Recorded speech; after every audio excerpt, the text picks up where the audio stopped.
రెండు చేతులు ఒకసారి ఆకాశంలో దగ్గరగా దేవునికి స్తోత్రం చెబుదాం. గట్టిగా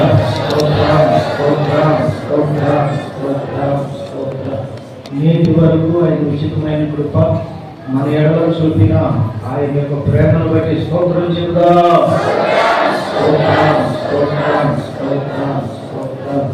ఈ జూన్ మాసపు చివరి ఆదివారమైన ఈ దినమందు దేవుడు మనల్ని చేర్చుకొని ప్రేమించినందుకు స్తోత్రం చెబుదాం. గట్టిగా గట్టిగా ఈ దినం అనేకులు రాలేకపోయి ఉండగా వచ్చే ఆదివారానికైనా దేవుడు వారిని సిద్ధపరచినట్లు స్తోత్రం చెబుదాం. వచ్చిన మనందరితో పరిశుద్ధాత్మ దేవుడు మేలు కలుగునట్లుగా మాట్లాడబోతున్నది స్తోత్రం చెబుదాం. ప్రతి మాట అంగీకరించే అభిషేకం దేవుడు మనకి ఇచ్చినట్లు స్తోత్రం చెబుదాం.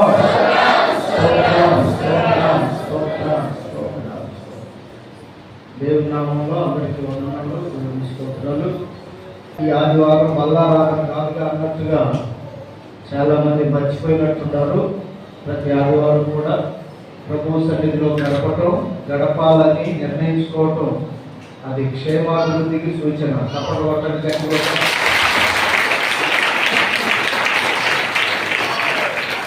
క్షేమకరమైన మార్గంలో నడవాలని, క్షేమాన్ని ఇచ్చే దేవుడిని ఆరాధించాలని, ఎల్లవేళలా ఏ మనుషుడైతే దేవుని అందరికి విశ్వాసం కలిగి ఉంటారో అటువంటి వారిని ఎప్పుడు కూడా దేవుడు చేయి విడవడు. ఆమేన్.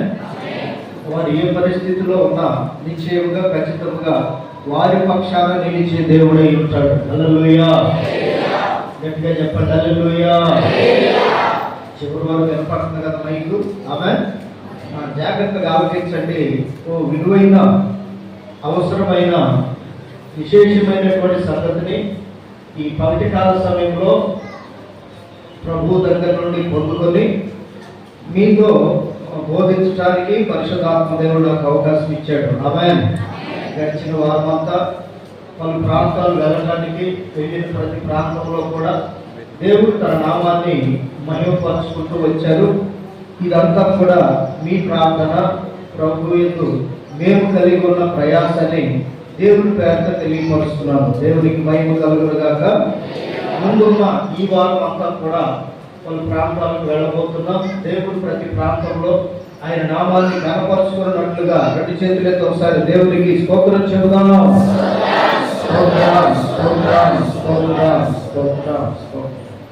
రైట్.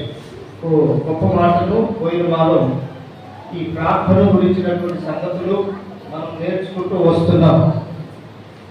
వాటిలో విశేషమైన మాట చూడండి ఒకసారి. లూకాసు వార్త 10వ అధ్యాయం 41వ వచనం చూడండి. లూకాసు వార్త 10వ అధ్యాయం 41వ వచనంలో ఈ విధంగా ఉంది.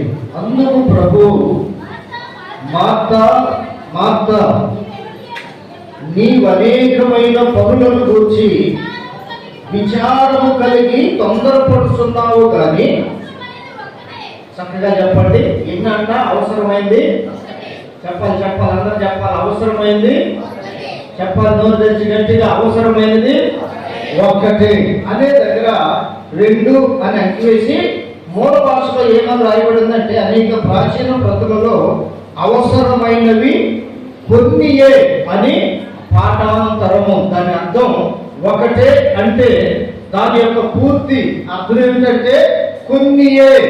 స్తోత్రం కలుగును గాక. అవసరమైన ఎన్ని? మొదట ఒకటి, దాని తరువాత కొన్ని. తొందరపడే వారి గురించి ప్రభు అంటున్నాడు కదా, మార్తా మార్తా, నీవు అనేకమైన విషయాల గురించి చాలా తొందరపడుతున్నావు. అవసరమైనది ఒకటే కదా, అది కూడా నీకు తెలుసు కదా.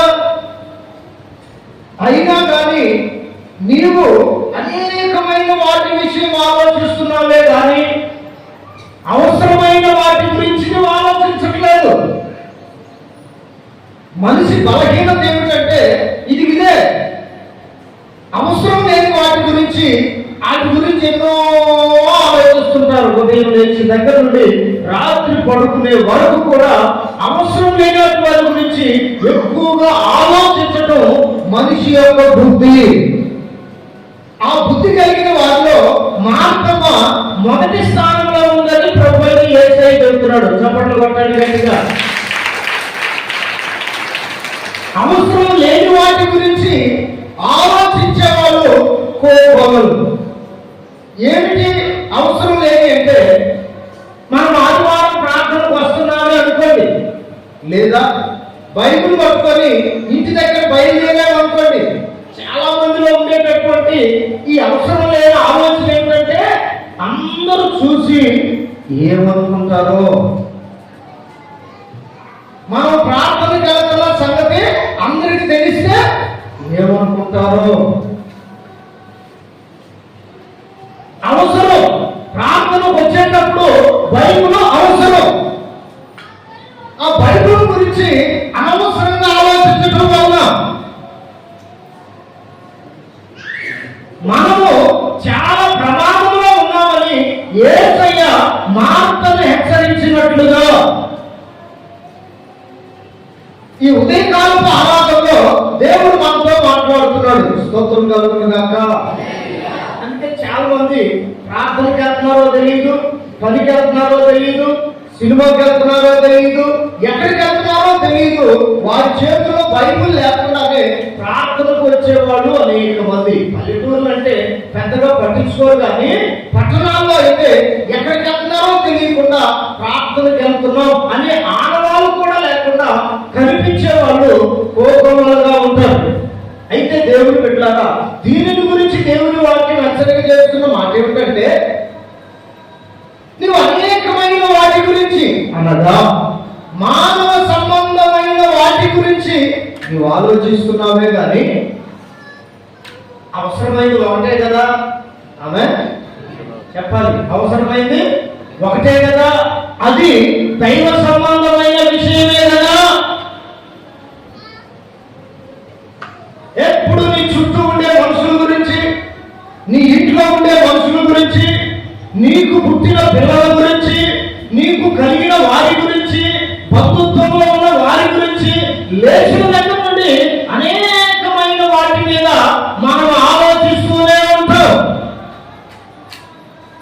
అయితే అవసరమైనది ఒకటే. స్తోత్రం కలుగును గాక. చెప్పాలి గట్టిగా హల్లెలూయా, హల్లెలూయా. ఆ అవసరమైనది ఒకటి ఏమిటంటే దేవుడే. అవసరమైన ఒక విషయం ఏమిటంటే దేవుడే. దేవుని యొక్క విషయాల గురించి కానీ, దేవుని గురించి కానీ ఆలోచిస్తున్న తల్లి ఆ ఇంట్లోనే ఒక ఉంది. హల్లెలూయా. నీవేమో అందరి గురించి అన్నిటి గురించి ఆలోచిస్తుంటే దేవుని గురించి ఆలోచించే తల్లి ఆ ఇంట్లోనే ఉంది. ఆమె గురించి ఏమంటున్నాడంటే, ఇప్పుడు చదవండి అన్నమాట, అవసరమైనది ఒక్కటే, మరియా ఉత్తమమైన దానిని ఏర్పరచుకొనెను, అది ఆమె యొద్ద నుండి తీసివేయబడదని. చప్పట్లు కొడుతూ దేవుని మహిమపరుస్తా. అది ఆమె యొద్ద నుండి అవసరమైన దానిని వెతుక్కుంటే ప్రతి సమయంలో నీ ఆపదలో, కన్నీళ్లలో, వేదనలో, కష్టాలలో, నీ ప్రతి పరిస్థితిలో కూడా అవసరమైన వారిని నీవు ఎన్నుకుంటే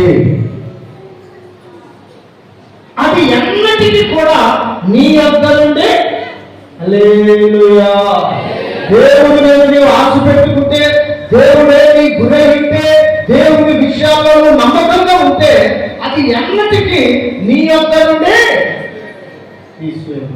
బంగారం మీద ఆశ పెట్టుకున్నావు అనుకో, అర్థమవుతుందని చెప్తున్నా, తెచ్చుకోమాకండి. బంగారం మీద ఆశ పెట్టుకున్నావు అనుకో, అది ఎల్లకాలం మనతో ఉంటుందా? నువ్వు కట్టుకున్న ఇంటి మీద ఆశ పెట్టుకున్నావు అనుకో, ఎల్లకాలం నీతో ఉంటుందా? భూమి మీద ఉన్నంత వరకే ఉండేవి కొన్ని.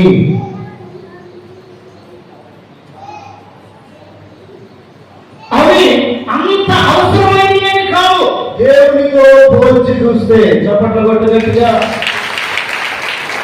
దేవునితో పోల్చి చూస్తే ధనం ఇంపార్టెంట్ కాదు, వెండి బంగారాలు ఇంపార్టెంట్ కాదు. కుంటివాడు వినాలి, కొద్దిగా మనసు ఇక్కడ పెట్టండి కొన్ని నిమిషాలు.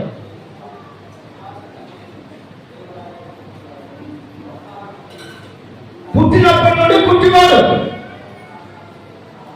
కానీ వాళ్ళు దేవుణ్ణి ఎరిగిన వాళ్ళు. ఆ దేవుణ్ణి ఎరిగిన వాళ్ళకి కుంటివాడు పుట్టాడు. ఇతడు ఏ విధంగా బ్రతుకుతాడు అని ఆలోచిస్తే అతను పుట్టినను ఏం చేసిందంటే వేదనను కూడా బ్రతికించేటట్లుగా చేసింది. ఆమేన్. ఇల్లు మొత్తాన్ని బ్రతికించేటట్లుగా చేసింది ఆ పుట్టినను.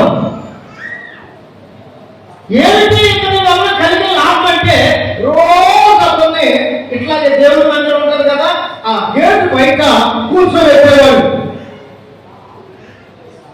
వచ్చిన వాళ్ళు పోయేవాళ్ళని ఇతను భిక్షం అడుగుతూ ఉండేవాడు. హల్లెలూయా. ఇతను భిక్షం అడుగుతూ ఉంటే ఎవరి స్తోమత కొద్ది, ఎవరికి కలిగిన కొద్ది వాళ్ళు ఇస్తూ ఉండేవాళ్ళు. దాన్ని అంతా కూడబెట్టి ఆ ఇంటి వాళ్ళకి ఇచ్చేవాడు. స్తోత్రం కలుగును గాక. దీని వలన వాళ్ళు పోషించబడుతూ ఉన్నారు. ఒక రోజున ఇవేమి లేని ఇద్దరు దైవ సేవకులు ఆ మందిరం దగ్గరకు వచ్చారు. చప్పట్లు కొట్టండి గట్టిగా. సహాయం చేయడానికి కూడా ఏమి లేని ఇద్దరు దైవ సేవకులు పేతురు, యోహానులు ఆ దేవాలయంలోకి వచ్చినప్పుడు ఈ కుంటివాడట ఇప్పటి వరకు ఇచ్చిన వాళ్ళందరికంటే, ఇప్పటి వరకు నాకు సహాయం చేసిన వీళ్ళందరికంటే వీళ్ళు చూస్తే చాలా గొప్పోడు లాగున్నారు. స్తోత్రం కలుగును గాక. ఎంత గొప్పోళ్ళు వీళ్ళు చెప్పమంటారా? వెండి బంగారాలు లేనంత గొప్పోళ్ళు. ఆమె చెప్పండి. ఏం లేనంత గొప్పోళ్ళు? వెండి బంగారము లేనంత గొప్పోళ్ళు. ఇప్పటి వరకు సహాయం చేసిన వీళ్ళందరికంటే వీళ్ళు బాగా నాకు సహాయం చేస్తారని వాళ్ళ వైపు అట్లానే చూస్తున్నారంట. ఈ సంగతి పరిశుద్ధాత్మ దేవుడు వీళ్ళతో చెప్పాడు. పేతురు, యోహాను, నీ వైపు వాడు అట్లానే చూస్తున్నాడు. చూసారా? అవును ప్రభువా. ఎందుకు చూస్తున్నాడంటే మీరు వెండి కానీ బంగారం కానీ ఏమైనా వేస్తారేమో అని మీ వైపు చూస్తున్నాడు. హల్లెలూయా. వెంటనే వీళ్ళేమన్నారో తెలుసా? నువ్వు మా వైపు చూడటం నిజమే, నీకు కోరిక కలిగి ఉండటం నిజమే, అయితే నీవు కోరుకున్నట్లుగా, చప్పట్లు కొడతారా, నీవు కోరుకున్నట్లుగా, నీవు చూస్తున్నట్లుగా వెండి కానీ బంగారం కానీ మా యొద్ద లేదు. ఆమేన్. అది సంపాదించుకునే స్థితి మాది కాదు. వాటి వలన బ్రతికే పరిస్థితి మాకు లేదు. వెండి బంగారాలు మా యొద్ద లేవు, కానీ దానికంటే శ్రేష్టమైనది కలిగిన వాళ్ళము. ఆమేన్. దానికంటే ఉన్నతమైనది కలిగిన వాళ్ళము. దానిని మా యొద్ద నుండి ఎవరు తీసివేయలేని ఓ ఉన్నతమైనటువంటి స్థితి కలిగిన వాళ్ళు. ఏముందో అని చెప్పి ఈ రోజుల్లో అయితే ప్లాటినం, డైమండ్స్ ఏమో ఇస్తాడన్నట్టుగా ఈ రోజుల్లో కనుగొన్న దాన్ని బట్టి అయితే ఊహలో ఉండొచ్చు. ఆ రోజుల్లో వెండి బంగారం మాత్రమే ఉంది. అందుకని అవి మా దగ్గర లేవని చెప్పేటప్పటికి ఇంకా ఏమన్నా ఉంది అని చెప్పి ఎదురు చూస్తూ ఉంటే వెంటనే పేతురు అన్నాడు కదా, ఇదిగో మాకు కలిగిందే నీకు ఇస్తున్నాం. స్తోత్రం కలుగును గాక. ఏమిటి వీళ్ళ కలిగిందంటే నజరేయుడైన యేసు నామములో లేచి నడు. కుడి చేతిని పట్టుకొని పైకి లేచిన వెంటనే వాడు నిలిచి కండరాలు బలము పెట్టి ఉన్నటువంటి నరాలని చక్కదిద్దబడి ప్రియమైన దేవుని పెట్టారా లేచి నిలబడి చిన్నగా నడవసాగాడంట. స్తోత్రం కలుగునుగాక. నడవడమే కాకుండా దేవాలయంలోకి గొంతులు వేస్తూ పరిగెత్తాడంట. చప్పట్లు వేయగా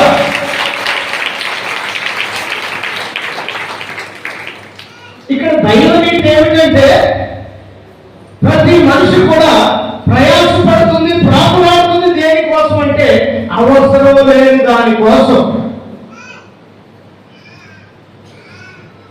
వీటన్నిటిని నుంచి అవసరమైంది ఒకటే. ఆమేన్.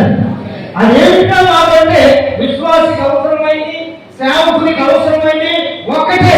అదేమిటంటే నజరేయుడైనా, చెప్పండి గట్టిగా, నజరేయుడైనా, చెప్పండి గట్టిగా, నజరేయుడైనా యేసు నామం. చూడండి, పేతురు యోహాను కలిగి ఉన్నది గొప్పదా? రోజు వాడిని ఎదురు చూసేది గొప్పదా? కాళ్ళు కూడా ఎగిరేసి ఉండొచ్చు ఆ గుడ్డివాడు. నా వల్లనే మా కుటుంబం అంతా పోషించబడుతుంది. ఒకప్పుడు నన్ను తిట్టిన వాళ్ళే ఇప్పుడు నా వలన సుఖంగా సౌఖ్యంగా ఉంటున్నారని అనుకోని ఉండవచ్చు. అయితే పేతురు యోహాను చెప్పినటువంటి గొప్ప మాట ఏమిటంటే ఇవన్నీ ఒక రోజున మనల్ని విడిచిపెట్టి వెళ్ళిపోతాయి. ఆమేన్. మురిసిపోతున్నావేమో ఆస్తిని చూసి, మురిసిపోతున్నావేమో నీ వెండి బంగారాన్ని ధనాన్ని చూసి, మురిసిపోతున్నావేమో ఊర్లో నీకున్న బలగాన్ని బట్టి, మురిసిపోతున్నావేమో గట్టి బలవంతుందని. ఇవి ఏవి కూడా మనకు శాశ్వతమైనవి కావు. అవసరమైనది ఒకటే. ఆమె చెప్తారా? అవసరమైనది ఒకటే. ఎన్ని? అవసరమైనది ఒకటే. అదేమిటంటే నజరేయుడైనా. ఆమేన్. చెప్పండి గట్టిగా ఆమేనండి. నిజంగానే అనవసరమైన వాటి కోసమే మన ప్రయాస. అందుకే యేసయ్య ఏమన్నాడంటే ప్రయాసపడి భారము మోసుకొని పోగుచున్న సమస్తమైన జనులారా నా యొద్దకు రండి. స్తోత్రం కలుగునుగాక. నేను మీకు ఏది కావాలంటే అది ఇచ్చుటకు ఆయన మనల్ని పిలుస్తున్నాడు. ఆమేన్. నీ అవసరమును బట్టి ఏది అవసరమో ఎరిగిన దేవుడు నిన్ను పిలుచుతున్న ఉద్దేశం ఏంటంటే ఏదైనా ఇవ్వడానికి ఆయన సమర్థుడు అనే సంగతిని మరీ గుర్తించింది. ముగ్గురుంటే ముగ్గురు మూడుదారులు. ఈమెమో అవసరం లేని వాటి కోసం ప్రయాసపడుతుంది, అంత పోగేసుకోవాలని చూస్తుంది. మాత్రం తల్లి చిన్నోడు ఒకడున్నాడు, మహామేధావి లాజరు. ఈయనేం చేస్తున్నాడంటే పొరపాటున యేసయ్యను చూస్తా ఇంట్లో ఉన్నాడు. శ్రేష్టమైనది, అవసరమైనది ఎన్నుకున్న ఒకే ఒక తల్లి ఉంది ఆ ఇంట్లో. ఆమె పేరు మరియా. చెప్పండి, ఏం పేరు ఆమె పేరు? మరియా. ఆమె గురించి యేసయ్య అంటున్నాడు ఈ మాట. అవసరమైనది ఒకటే, మరియా శ్రేష్టమైన దానిని ఎన్నుకున్నది. అది ఆమె యొద్ద నుండి తీసివేయటం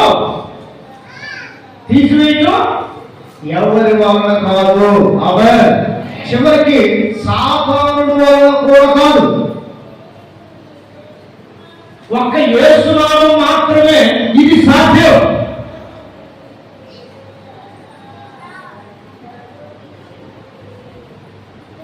అందుకని ప్రియమైన వాళ్ళగా నీ దగ్గర ఏమున్నా తీసివేసే సామర్థ్యం అపవాదికి ఉంది. ఎట్లా అంటారా? దేవుని యొక్క నుండి పర్మిషన్ తీసుకొని వచ్చాడు యోబు కుటుంబంలోనికి. చూడాలి మీరు, యోబు కుటుంబంలోనికి దేవుని యొక్క నుండి పర్మిషన్ తీసుకొని వచ్చాడు అపవాది. వచ్చి అన్ని తీసేశాడు. అతనుకున్న సంపద అంతా తీసేశాడు. పుట్టిన 10 మంది పిల్లలను చంపేశాడు. చివరికి 10 కూడా దూరం చేశాడు. అందరూ కాకుండా ఎప్పుడు పక్కనే ఉండే సగ శరీరం అని చెప్పుకునే భార్యను కూడా దూరం చేశాడు. ఒంటి మీద ఉన్న వస్త్రాలు కూడా లేని వాడిగా చేశాడు. ఇవన్నీ కూడా శాశ్వతమైనవి కావు. స్తోత్రం కలుగునుగాక. చెప్పండి చేతులు ఎత్తి గట్టిగా. ఇవన్నీ శాశ్వతమైనవి కావు. శాశ్వతమైనది ఒకటే, అవసరమైనది ఒకటే, యేసు నామం. చూడండి, యోబు గారి విషయంలో అతని యొద్ద నుండి దేవుణ్ణి దూరం చేయటం అపవాది కూడా చేత కాలేదు. చప్పట్లు కొడతారా? సాతాను వాడి కూడా చేత కాలేదు. అందుకే ఆయన ఏమన్నాడంటే, యెహోవా ఇచ్చాడు, యెహోవాయే తీసుకున్నాడు, ఆయన నామానికే స్తుతి కలుగును గాక. వింటున్నారా? మన యొద్ద నుండి తీసివేయబడినది ఒకే ఒకటి, అదే దేవుని నామం. నువ్వు ఆ నామంలో విశ్వాసం ఉంచితే వీటన్నిటి కోసం నువ్వు ఆలోచించు. అనవసరమైన వాటి గురించి అంతగా ఆలోచించు. ఎందుకంటే ఏ రోజు కావాల్సింది ఆ రోజు దయచేసి దేవుని నామం మనకు ఉన్నది కనుక మనం ఆ నామాన్ని బట్టి భయపడనక్కర్లేదు. ఆమేన్. చెప్పాలి గట్టిగా. నువ్వు ఏమి ధరించుకోవాలో, ఏమి తినాలో, ఎవరితో మాట్లాడాలో, ఎక్కడికి వెళ్ళాలో, ఏ విధంగా బ్రతకాలో ప్రతి దాన్ని డిసైడ్ చేసేది యేసు నామం. ఆ నామమందు విశ్వాసం ఉంచితే, ఆ నామాన్ని ఎరిగి కనుక బ్రతికితే వీటన్నిటి గురించి ఆలోచించు.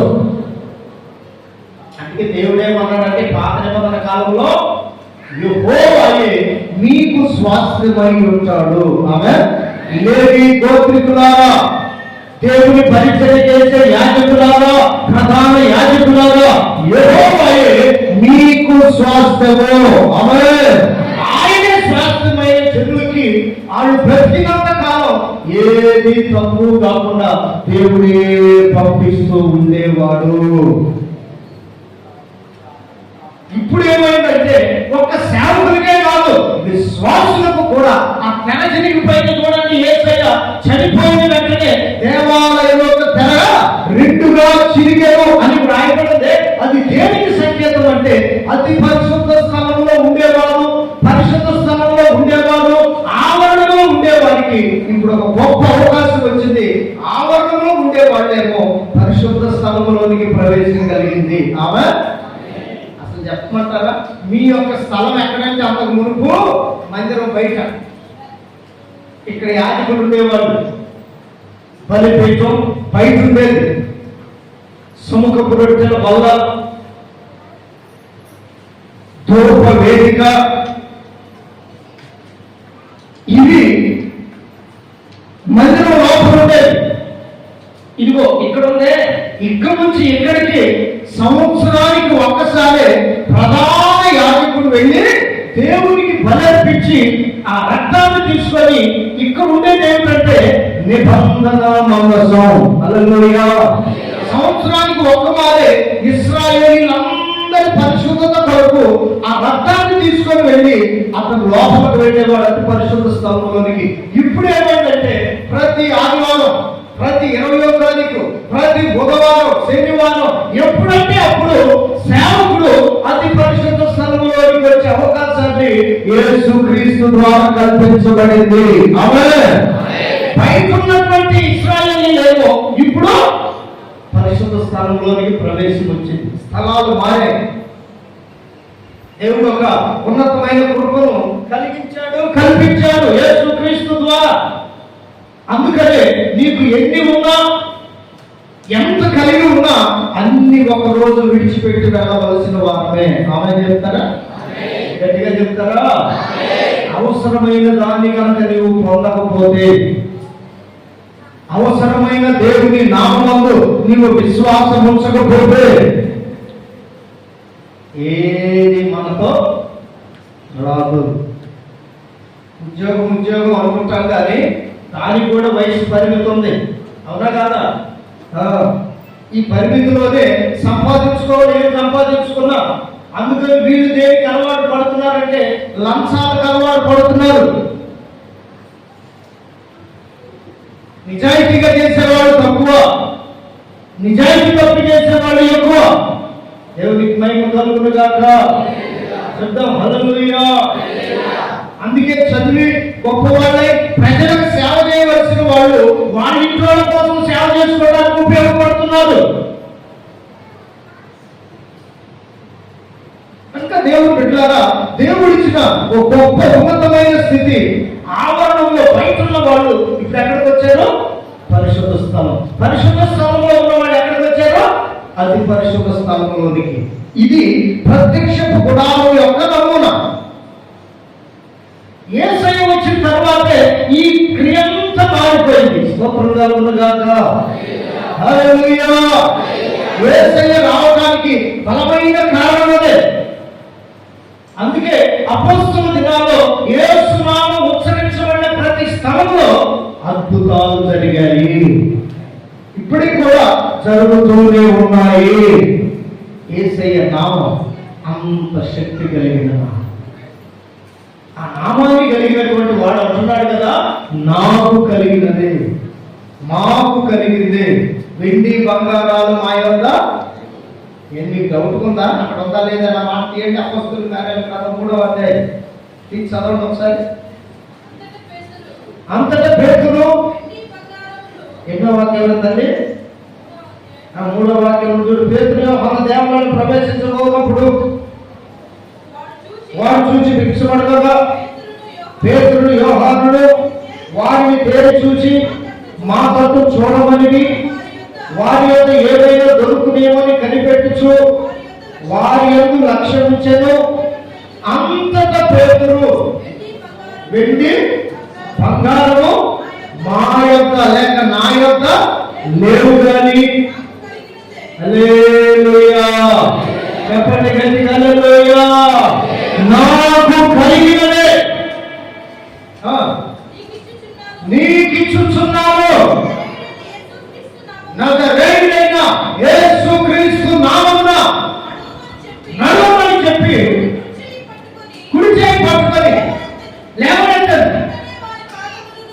అంటేనే వారి పాదములను చీల మండలమును బలము పొందెను. వారు దిక్కులు లేచి నిలిచి నడిచెను. నడుచుచు గంతులు వేయచ్చు చప్పట్లు కొడుతూ గట్టిగా. వెంటనే జరిగింది ఏంటంటే, నీవు అవసరమైన దాన్ని ఆ ఒక్కదాన్ని కనుక చేపట్టే వరకు ఎటువంటి పరిస్థితి అయినా ఎటువంటి స్థితిగతుల మధ్యలో ఉన్నా దేవుడు ఏం చేస్తాడంటే నీకు దేవుడిగా ప్రత్యక్షమవుతాడు. ఎవరు లేని వారిని కూడా దేవుడు ఉన్నత స్థానంలో నిలబెట్టినటువంటి సంగతులు కోపంగా మనం ఎరుగుతాం. దానికి కారణం ఏంటంటే అవసరమైన దాన్ని గట్టిగా పట్టుకోవాలి. ఆమేన్. చెప్పాలి గట్టిగా. ఏంటి పట్టుకోవాలి? మనకున్న దాన్ని కాదు. ఈ సత్యేటట్టు ఉన్నాడు అయ్యా, ఎక్కడ ఏమేమి ఉన్నాయో చెప్పకుండా చస్తాడేమో గట్టిగా పట్టుకోవడానికి ప్రయత్నించేవాడు కొందరు. ఆ రాసేదేదో మయ్య చావుకు ముందు రాస్తేనే మా అన్నోడు తమ్ముడు యాక్సెప్ట్ చేస్తారు, చచ్చిపోయినాక మన్నోడు నాకే కట్టది. ఏళ్ళ బాధ. పట్టుకోవాల్సిన దాన్ని గట్టిగా పట్టుకుంటే దేవుడి నామాన్ని ఏ అవసరమైన యేసు నామములో మహిమలో నుండి మీ అవసరాలన్నీ దేవుడు తీర్చునుగాక. పట్టుకోవాల్సిన దాన్ని గట్టిగా పట్టుకోనండి. ఆయనే మనకు స్వాస్థ్యం అవుతాడు. ఆయనకే మనకు సర్వశక్తివంతుడిగా ఉంటాడు. మన అవసరాలన్నీ తీర్చే దేవుడిగా ఉంటాడు. ఆయన పట్టుకోకుండా అనవసరమైన పట్టుకొని మార్గమేమో లోకానికి సూచన, మరియు మేము విశ్వాసులకు సూచన. స్తోత్రం కలుగునుగాక. ఎవరు తిరిగేవాడు ఉన్నాడు మధ్యలో లాజరు, వాడి మరణానికి సూచన.